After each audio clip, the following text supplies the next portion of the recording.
আমরা আছি আমাদের দাবির জন্য, কোম্পানি ভালোর জন্য, মালিকের ভালোর জন্য, সবার ভালোর জন্য। আমাদের কেন আঘাত হলো, আমাদের কেন লাঠি শুধু হইলো? এখানে কোনো ভাঙচুর হয় নাই, তাহলে কেন পুলিশ আমাদের উপর আক্রমণ করবে? পুলিশ আনার রাখছে আগের থেকে। তাদেরকে বলা আছে, আমরা অপরাধ আমাদের অনেক ভাই আহত হয়ে গেছে, মেডিকেলে এখনো ভর্তি আছে। মেডিকেলে কয়জন গেছে? 27 জন মেডিকেলে ভর্তি আছে।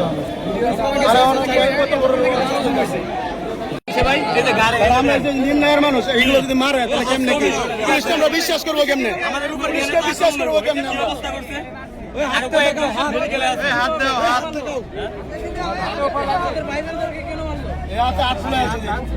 আমরা তো নির্ণয়ের মানুষ, আমাদেরকে কেন মারবো পুলিশে? পুলিশের নিরাপত্তা আইসা দিতে আইসা আমাদেরকে মারে, এরকম পুলিশ আমাদের দরকার নাই।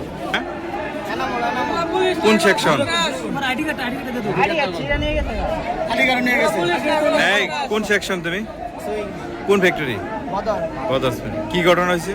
আমরা সকালবেলা আইসি একটা মীমাংসা লাগে, মানে কি সিদ্ধান্ত নেই এটা জানবার লাগে আইছিলাম।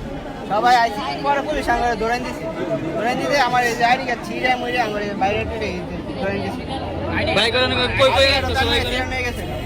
ভাই